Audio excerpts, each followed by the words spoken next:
Hello, everyone. My name is Jerry Huntman, and I'm the Managing Director of IFWG Publishing. I have the pleasure of being the person introducing everyone, but really I don't want to spend a lot of time talking because we've got Dr. Shirley Patton, a distinguished author, who's going to be providing the MC function, asking questions and talking to Michael Fletcher. And this is all about Michael Fletcher. IFWG has been running for about 15 years as a company. And interestingly enough, in the very early years, we had the pleasure of actually publishing a book by Michael called Kings of Undercastle, a wonderful, quirky book with lots of short stories, but all linked together by two nefarious characters. They're very humorous, but have a dark underlying sort of feature about them. And that's something that I've noticed in a lot of Michael's writings. And I say that as a positive thing, not a negative thing. We also had the pleasure of publishing not too long ago a novel, a young adult novel called Cat, that Michael co-wrote with Paula Bohr. But that's not what's on focus. What's on focus is the fact that we've got 3 books now out, the whole trilogy of Masters of Scent, and the last book has just been published, and this is the official book launch. It's a wonderful book. It answers all the questions that all the fans were asking when in the first 2 books, and it has an extremely apt ending. And I won't go into a lot of the details about all the great things about it because I'm sure that'll pop out in this launch. But what I can say is that IFWG is very privileged to have such a talented author. And may I say, over that time, publishing Michael, that I believe he's also quite a good friend of mine as well. So, yes, before I go and pass you on, one little admin thing. Um, Anyone who makes a comment, anyone who likes this uh, live broadcast is in for in a giveaway. This giveaway will give 2 lots of the trilogy to two random people in this group. So look, by all means, please be visible in some way or another, and certainly ask questions if there's time for questions during this broadcast. But anyway, so what we've got is we've got Dr. Shirley Patton, and we also got Michael Fletcher, and I'm just passing you over to them now. I will briefly appear, and I'll say hi to the 2 over there, and then I will say goodbye, but I will be in the background. Bye-bye. Thank you. Thank you, Jerry. It's a real privilege today to be launching Michael Fletcher's book, the final in the trilogy, Masters of Scent. The first one was called Masters of Scent.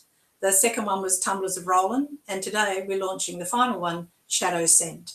I've known Michael for many years and we're writing colleagues. And so it's a real privilege to be here today to launch Shadow Scent. Michael, welcome. Thank you. And welcome to all the viewers out there today. We'll look forward to hearing from them later as we go along, and also to be in the chance to win your wonderful trilogy. Michael, book 3 of the Masters of Scent trilogy, Shadow Scent, definitely has your trademark plot and action, along with many of the characters in book 2. But this time the primary focus is on female power, female relationships, and a unique female scent magic. This magic is used to overcome threats once again from the previous books, the peace-loving Eonites, from the power-hungry, brutal Suit Knights, who, despite being beaten in the recent war, are once again on the warpath. Now, women's knowledge, their knowing, and the refining of the use of a women's-only scent, shadow scent, in this book you've developed it to a superior and eventually lethal level. And it's front and centre with the main protagonist, this time a young girl. She's coming into womanhood. Her name's Anya, and she's the daughter of the hero of the previous books, Targus. Now, this female-only shadow scent, used more as a defensive positive power, is in contrast to that more antagonistic use of the male scent power that readers have seen in the previous ferocious battles, which you evoked so well.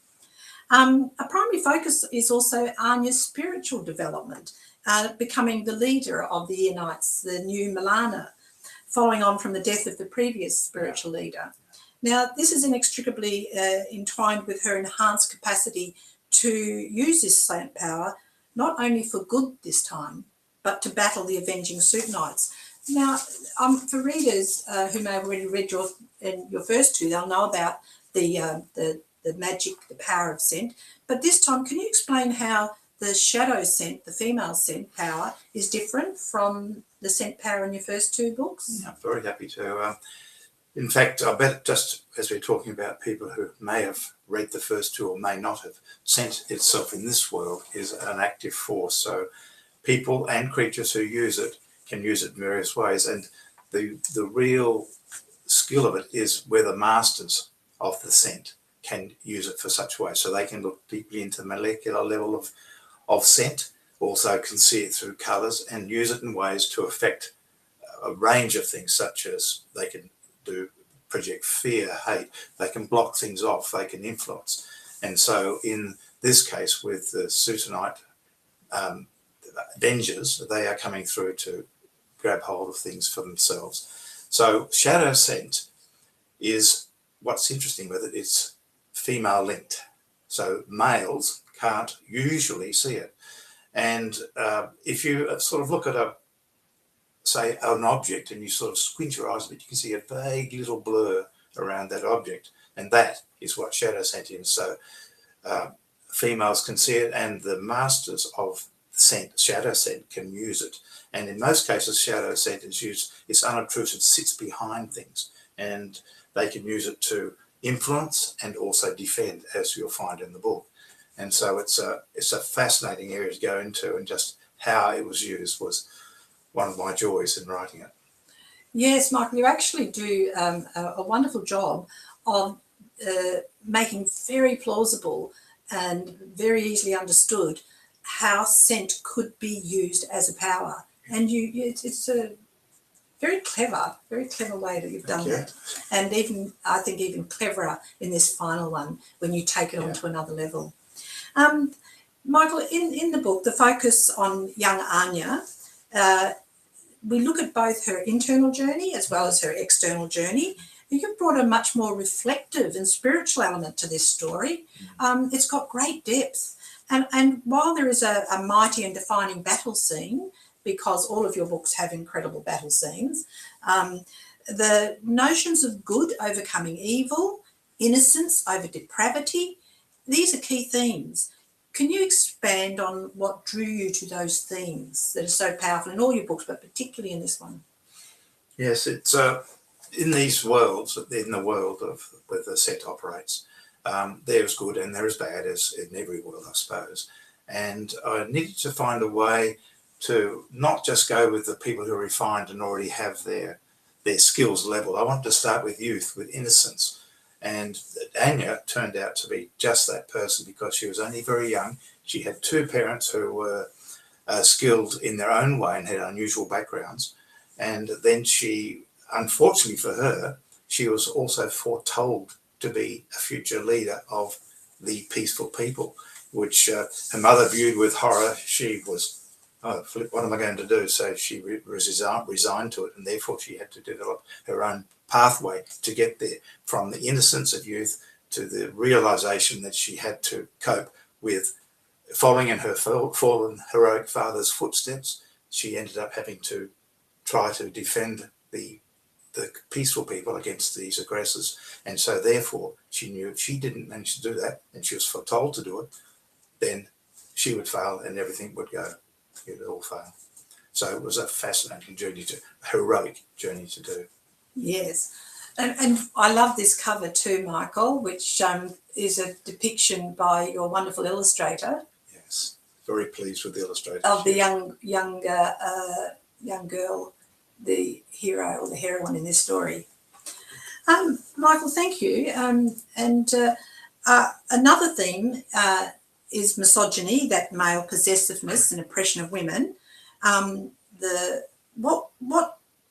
Whilst you do balance this with the female power and goodness and good men, can you comment on this?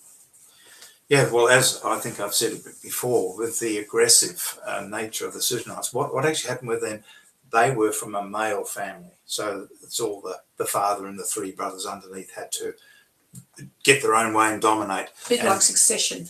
Well, succession planning, exactly, and it was in a way. But anyway, that's another part of the story. So they were coming to get, in the initial place, the Eonites, the peaceful Eonites, which was led by a male in this case, but had a lot of backup with females. But when they got there, or they overtook people, they would oppress them. They would grab what they wanted, and of course, females also suffered an awful lot under that. Then in the second book, when the country of Roland came into the story, which was led by a spiritual, powerful female leader, then naturally things started to change. So you had to use those powers, and into that comes the shadow scent and so on. So it gradually moved to get more balance. And so the evil people, which really showed up, was counteracted by everyone coming together, and particularly the women. Yes, and it's beautifully written that the way they counteract that evil, and but also, as I said, it also highlights those good men who walk with the women. Yes. The spiritual life of the Eonites, and particularly the women, is strongly developed in this book, Michael. And I found how the whole community of the Eonites, they harmonise at an energy level, both spirits, beautiful and uplifting. You have the reader really feel that this is a community that comes together, you know, the power of the community coming together. And you evoke that in a lovely lyrical way. Can you expand on your thinking around this, the way you wanted to focus on how coming together and harmonising as one built strength for this community to overcome the evil? Yes, that's right. It's another use. It originally started with the idea of the scent, because scent can be used for so many good things. And in these two countries, and not only just Ian, but also in Roland, the two countries, peaceful people, they got together when they needed to get together. They came together for a feeling of oneness. And so any time they wanted to consider anything, which could be as simple as greeting somebody, they could get together and feel like one group. And in so doing, with the sense and with the, well, in a few cases, they voice and scent coming together, and you can see it. They into an area, and then they'd be harmonising, and suddenly the sense would start spinning around. You see the colours coming through, and the sense be moving above them. It all become part of it. And after they'd finished, they'd feel better for it. And of course, this is general things, but if they want to suddenly have to face an army coming towards them with all the nasty things, they could then feel as one and become part of the event, to help defend or do whatever they have to do as a community. Yes, it's very meditative. I really enjoyed very it. meditative. The description of place, world building, so important in fantasy, and for all the fantasy readers out there listening today, of course, this is really important, the world. Excuse me. Your world building is outstanding once again in this final book of the trilogy, Masters of Scent. The fine details of the world and also the intricacy of battle scenes are so strongly evoked. Yeah. One of your better readers commented, and I'll quote, "A complex and believable world where scent can be used as a weapon with chilling descriptions of scent warfare. The characters on both sides of this conflict take centre stage, and the imaginative creatures of these lands are vivid and real. Descriptions utilise all the senses to give an immersive experience." And that's how do you go about developing and keeping hold of so much detail for continuity and plausibility throughout this book, never mind the whole series, which you do beautifully. Yeah. I mean, you don't have to have read each of the books to be able to read each of them individually, and having all three of them with such continuity without any over use of backstory is a real example of a writer's craft. So well done, Michael. So how do you do that? Wow, I wish I knew. No, I actually loved it, because you have to, in this whole thing, you have to develop a world that people can live in, move through, and all the rest. And to do that from day one, I had to have a very good schedule. So all my characters, the main characters, had to have events happening during the thing. So where were they, how they're going to get there, what time did they meet up, and so on. So schedules were very important for every major area, and also when the battles came through or whatever. And of course, doing this, they had to move through country. And what happens when you're faced with a mountain range or a desert? How do you get through it? How do you get over it? What happens if the rain comes through or the snow comes and blizzards come into your face? So all these things have to be counted for when you're trying to get your characters to a certain spot. So the way I did that, one of the ways I did it, was first of all, draw my maps. I love map drawing. So I have a map for each country, and I put them on the wall, and then I could work out if I've got to get them there to meet there to have whatever they need to do. I had to see how they got there. So the maps are very important. And the other thing I did, particularly, as I said, using big walls because that's handy, was referencing. So how does scent work? How do you use it? How do things develop from that? How can it be expanded? So all these things that have referencing. So I've did masses and masses of reading, rereading, and referencing. So that's one of the main ways to do it. Is always make sure you don't lose yourself. You've got to know where you are and where groups are in the world at a time. So it was a fascinating journey to do over a long period of time. The other thing I also find fascinating too, and again, for all the fancy readers, love the evoking of places and names for places and characters' names. Yeah. What do you do with that? Do you have like a list of them all written out, or how do you just come up with the different sounds? Because there's so many different sounds and they're all easily remembered. Yes, it is a difficult thing, and like I've said in the previous answer, I read and reread, and it's funny when you've done a name and you pick the name, and I use single names too to make it easy, because if you have surnames and all this coming in, it made it very hard. Also trying to link them in differently, so you knew that this sort of name would come from roughly that region, and so trying to follow them through was a very difficult thing. But as I was saying, by the rereading, I suddenly thought, hang on, I spelt the name incorrectly. I put the A before the E or whatever. And it's amazing how many times that happened. And yet, because I get so involved with my characters, I know what they're doing. But what do I call them? You know, Kyle, for instance, one of my characters, Kyel. Another time's Kyle.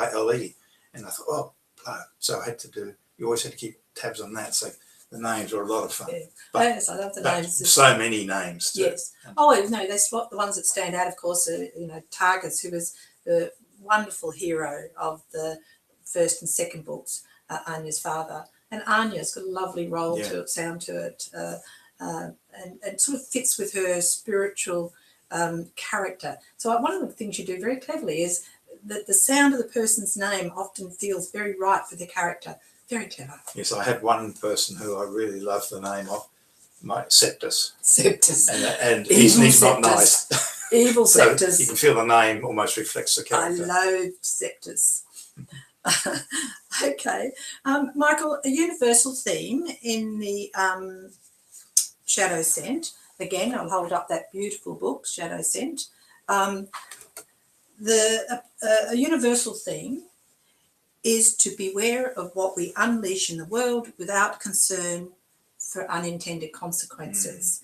The whole idea of the power of in any fantasy story is that power can always be used for good or evil, and that power here, you do a wonderful job of exploring some of the ideas around that, and we won't give away the ending because there's a beautiful resolution. Would you care though to comment?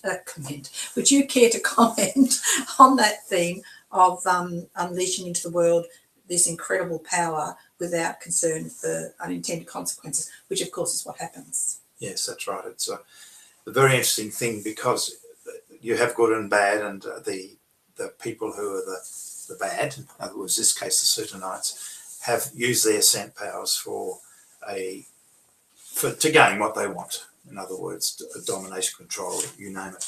Whereas the peaceful people also have to use their scent for defense and to try to control that. So in other words, both groups, one is seeking domination, one is seeking peace. And so therefore they have to use their skills or their masteries in ways which achieve both those ends, Mm. which happens in different parts of other worlds too. I mean, our world, I should say. But the thing is that when they're doing that, what are you trying to do? So what they're trying to do is achieve that end. So they use their scent and they use those powers to build them up to control, to affect the others and control and have what they want. But what they don't realise is, where does it stop? How does it stop? So you drag your powers and you come in and the powers become bigger and bigger and bigger, but when's it going to end? And in Shadow Scent, we see the result of that. In other words, both of them don't think that it's going to end the way it does, but it does. And so that's something you have to read the book for to find out. Yes, they'll have to read the book to find out that. That's that whole means and ends idea, which of course, again, it's communities. This community is trying to balance those things, and yes, it's a lovely ending to a trilogy, Michael.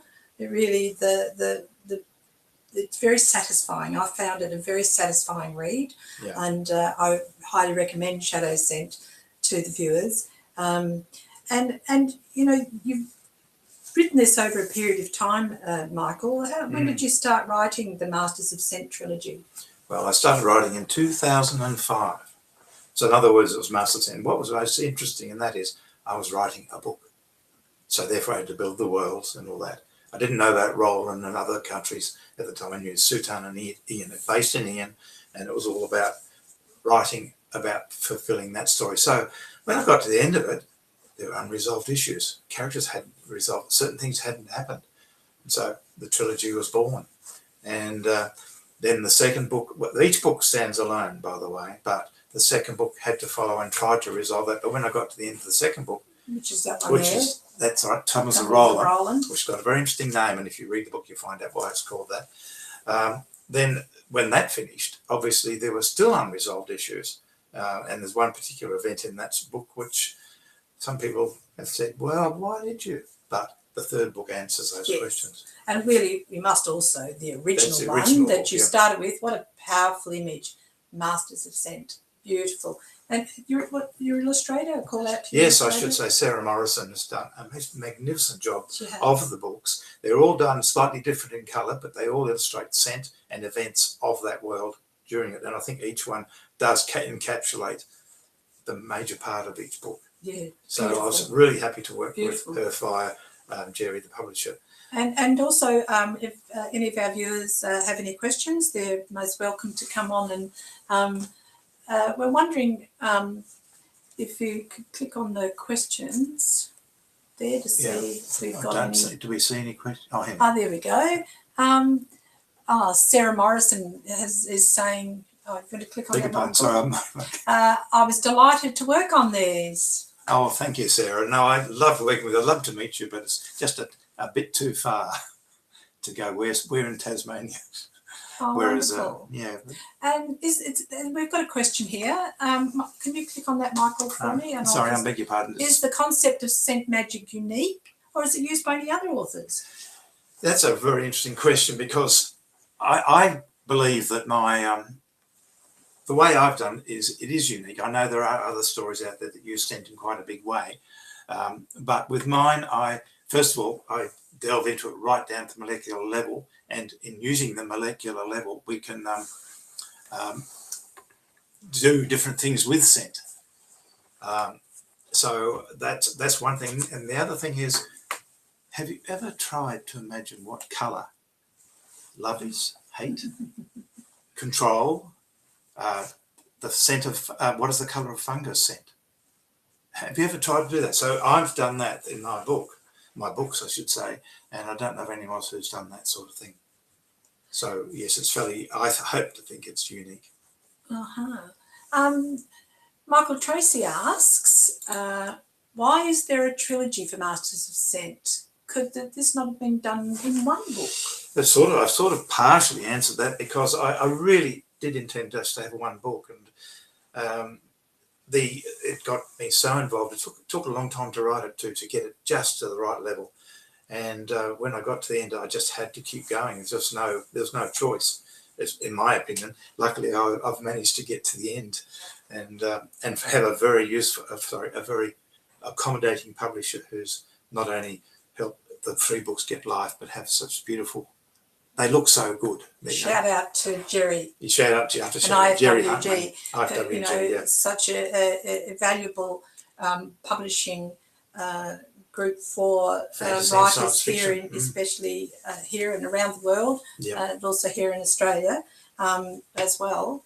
And Michael, we talked about world building a little earlier on, and we've known each other now since 2005, and we've been writing together since then. So I've had the privilege of being on this journey with you and seeing your writing, the development of your craft, and particularly the thing that I'm always in awe of, along with your writing skills, is your world building. What would you say is the most difficult aspect of world building? We talked about what you do, but what did you find for those who are not only readers but are also themselves thinking about writing fantasy?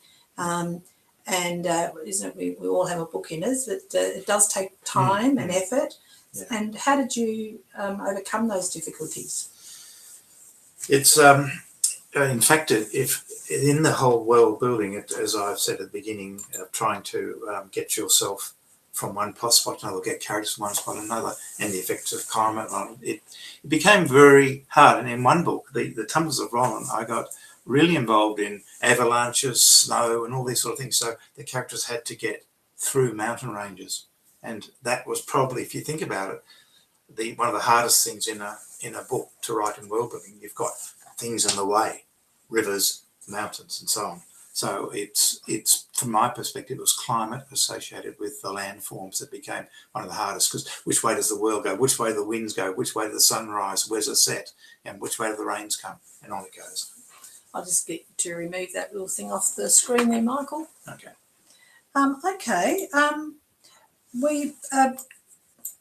The book is the end of the trilogy. Did you imagine that you would be here after all these years launching this final one? No, I didn't. Part of my life, there's events in people's lives when things go up and down, and I had one stage where I had an accident, and I was thinking, what am I going to do? I wanted my characters to live beyond me. I want them to have a part, their own life. And luckily I had the opportunity when from Jerry, in fact, that he was happy or keen to publish my trilogy. So I've got to thank him a lot for that, because now they're there, they're out in the world. I can go off and do my own thing, but the trilogy, the people, their lives, their events, are all there, they'll stay. Well, because this is what every author wants, is to have readers and for your story to be out there. Yeah. Now we've had this wonderful opportunity. And we did talk about the names for your characters. We've got John asking about where did you get your names for your characters? Yeah, it is very difficult. Some of them just almost come through into your mind. It's a funny thing. I was lucky when I was much younger. I did Latin. And so Latin helped me quite a bit. So you studied Latin? I studied Latin, yes, but it was I've known you all these years, Michael, and I never knew you'd studied Latin. A little while ago, maybe, anyway, quite a while ago.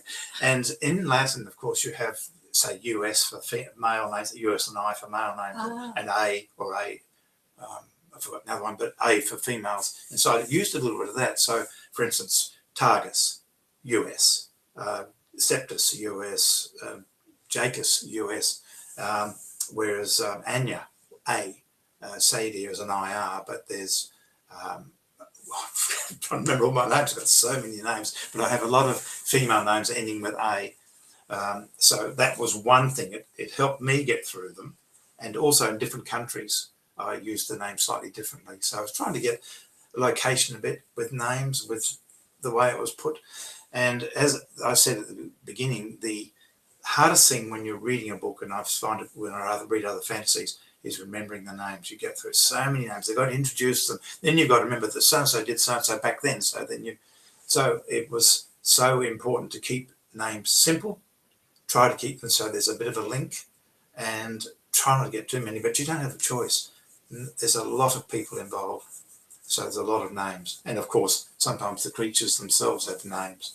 Well, that's another thing we haven't talked about, the creatures in your book. Now, you've got most delightful creature, that's the pet or the companion of young Anya. And you've used creatures in very vicious ways in the previous books as attack animals. In this one, we have a companion for Anya that is, it's just a delight. You fall in love with this. Tell us about that little creature. Yes, well, his name's Vor. He's a Voral, V-O-R-A-L, and he's based on a honey badger. So if you think of the honey badger in Africa, and he's got that sort of thing. So they're tough. They can be completely irresponsible. And in this case, of course, this animal has quite a bit of scent power himself, and his linking in with Anya and others is vital in this book.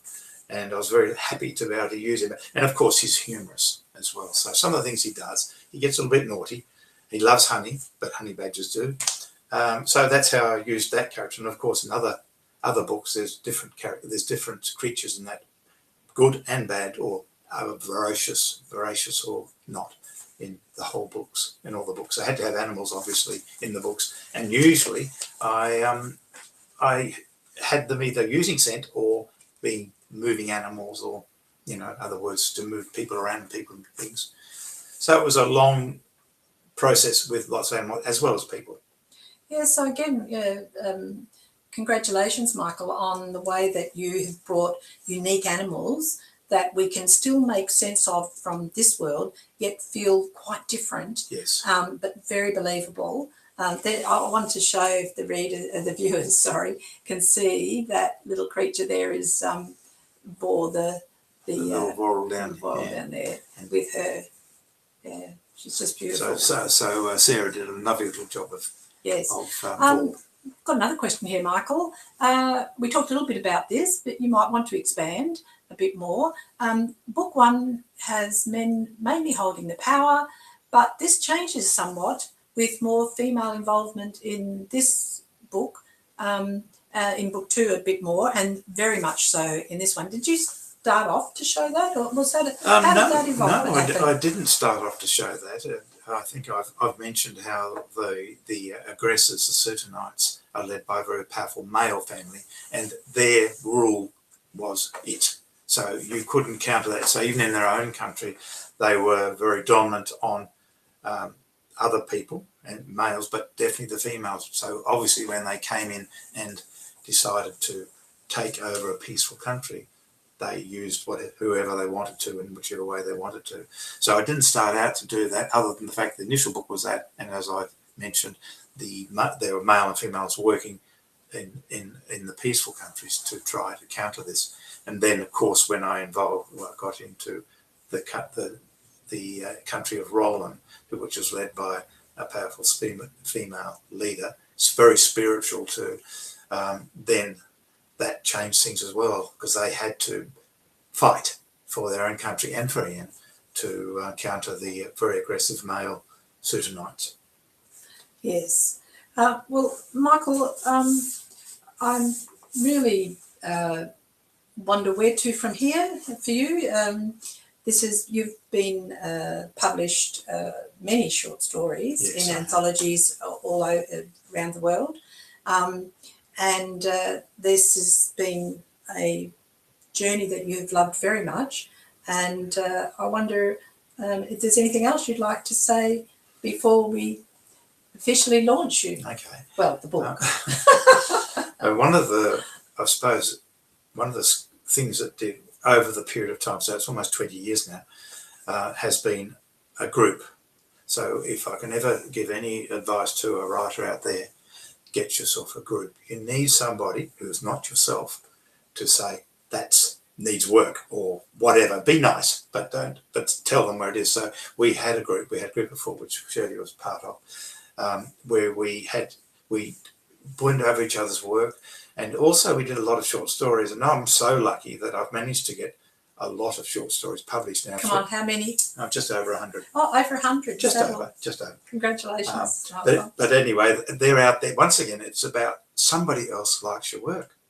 You've got a book, you've got a story out, it's usually in anthologies, but somebody else has said, yes, we'll take it. Even if you don't make lots of money, you still get your stories and work out there. So as a writer, my real achievement is getting the stories out there. And some of them, and one of the big areas I've put a lot of work into, which doesn't really show in the trilogy, is horror stories. I've done a lot of horror stories, and part of the reason I do horror short stories is because you have to grab the reader, pull them into it, and give them a twist at the end. And that twist is, as horror can often be quite significant. Mind you, there are some twists at the ends of some of the books as well. Yes, so, yes. as I say, again, you don't have to have read them all to absolutely love Shadow Scent. At the same time, I highly recommend it because there are twists in it, and there is horror in there. Those creatures, some of them are horrific. There are some scent can be used in pretty nasty ways. Horrible, but all is well in the end. I think we've got one last question here, Michael, from Stuart. This is the end? Are there any other books about the world on the horizon? Well, as I might be involved in all the filmmaking with all the books we've gone into, why not? Star Trek type things. Why not? But anyway, no.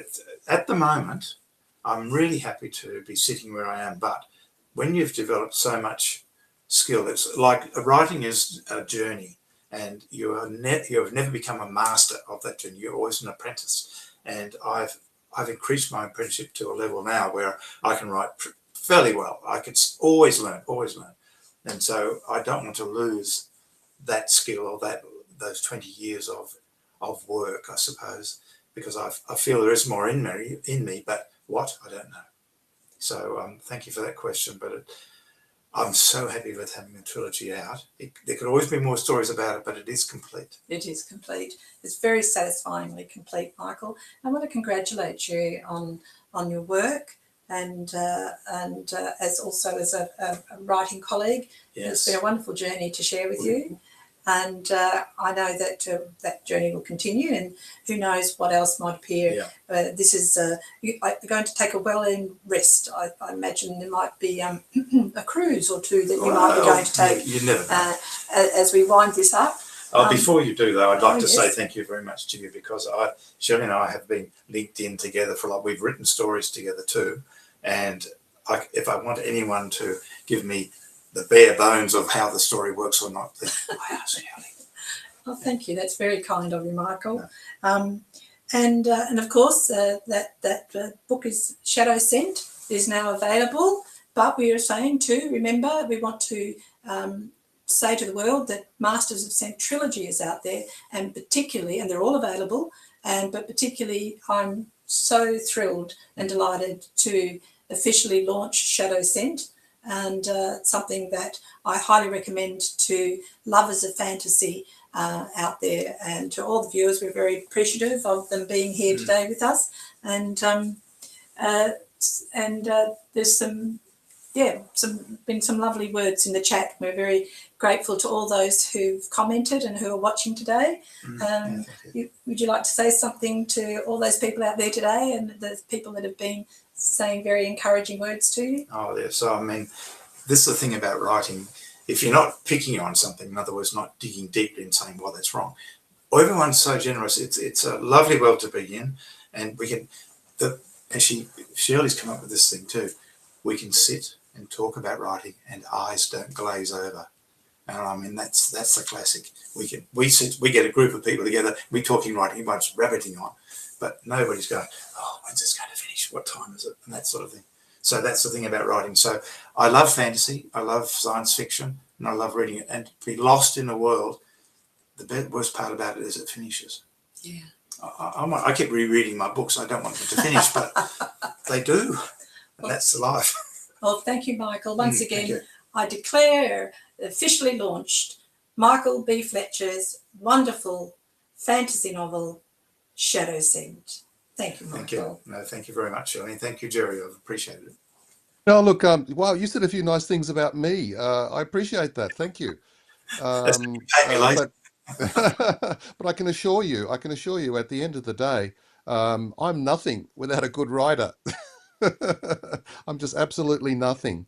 But look, I'll just leave you on for a few moments if you don't mind. Yeah. I just wanted to mention to everyone who's viewing this live, that is, again, if you've liked this, as in click on like, or if or you've made comments, and a number of you've made comments, and some of them were very fantastic comments too, by the way. You're definitely in a running for like a door prize. I call it a door prize, even though it's virtual. And two of you will get the entire trilogy mailed to you. So, our pleasure to do that. You participated with us. It wasn't just Shirley and Michael. So that's a really good thing. I should also say thank you, with a special thanks to Shirley for emceeing and asking questions and everything. I want to mention to everyone that Shirley is a notable writer based in Tasmania.